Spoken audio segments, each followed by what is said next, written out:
கர்த்தருடைய பரிசுத்த நாமத்துக்கு மகிமை உண்டாவதாக. இன்றைய நம்பிக்கையின் விதைகளோடு உங்களை சந்திப்பதில் மகிழ்ச்சி அடைகிறோம். எபேசியர் 4 அதிகாரம் 26 27 வசனம். நீங்கள் கோபம் கொண்டாலும் பாவம் செய்யாதிரு. சூரியன் அஸ்தமிக்கிறதுக்கு முன்னாக உங்கள் எரிச்சல் தனியே கடவது. பிசாசுக்கு இடம் கொடாமல் இருங்கள். Praise the Lord.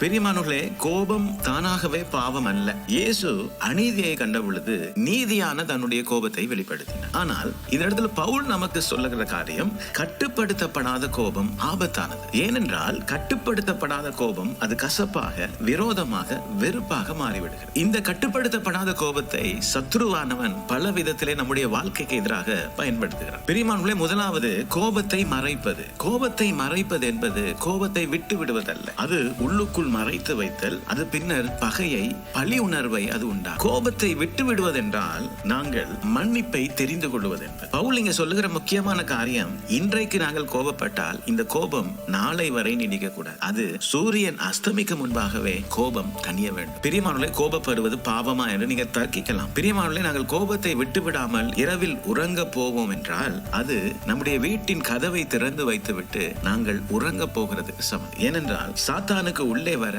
அந்த கோபம் அனுமதிக்கிறது. ஆனால் அதை நாங்கள் விட்டு விடுவோமானால் நாங்கள் சத்துருவுக்கு இடமடியாமல் அந்த காரியத்தை விட்டு விலகுகிறோம். பிரியமானவர்களே, வேதத்தில் கூட கோபத்தை விட்டு விட்டவர்கள் உயர்ந்த ஸ்தானத்துக்கு தேவனாலே கொண்டு போகப்பட்டார்கள். பாருங்க, யோசேப்பு தன் குடும்பத்தை, தன் சகோதரர்களை மன்னித்தான். அவன் உயரமான ஸ்தலத்துக்கு கொண்டு போகப்பட்டான். தாவீது சவுலையும் சவுல் குடும்பத்தையும் மன்னித்த பொழுது ஏற்ற காலத்தில் கர்த்தர் அவனை உயர்த்தி அந்த ராஜ்ய பாரத்துக்கு நேராய் அவனை அழைத்து சென்றார். ஆண்டவராகிய இயேசுவும் கூட சிலுவையிலே வைத்து, பிதாவே இவர்களுக்கு மன்னியுங்கள் என்று சொல்லும் பொழுது அந்த தேவனுடைய அன்பின் ஆழத்தை அவர் வெளிப்படுத்த. பிரியமானவர்களே, இன்று உங்கள் கோபத்தை உங்களால் அடக்க முடியாது இருக்கிறதா? கோபம் வரும்பொழுதெல்லாம் ஸ்தோத்திரம் செய்யுங்கள். முடிந்தால் கொஞ்சம் நேரம் எடுத்துக்கொண்டு ஆண்டவருடைய சமூகத்தில் அந்த கோபத்தை ஊற்றி செபியுங்கள். கோபப்படும் நேரங்களிலே அதிகமாய் கர்த்தருடைய வார்த்தைக்கு உங்க வாழ்க்கையில இடம் கொடுங்க. கர்த்தர் தாமே இந்த வசனங்களோடு நிச்சயமாக உங்களை ஆசீர்வதித்திருப்பார் என்று நான் விசுவாசிக்கிறேன். தொடர்ந்தும் பைபிள் மேரத்தான் வேத தியான பகுதிகளோடு இணைந்து கர்த்தருடைய ஆசீர்வாதத்தை பெற்றுக் கொள்ளுங்கள். இன்று நீங்கள் பேசும் ஒவ்வொரு வார்த்தைக்கு முன்பாக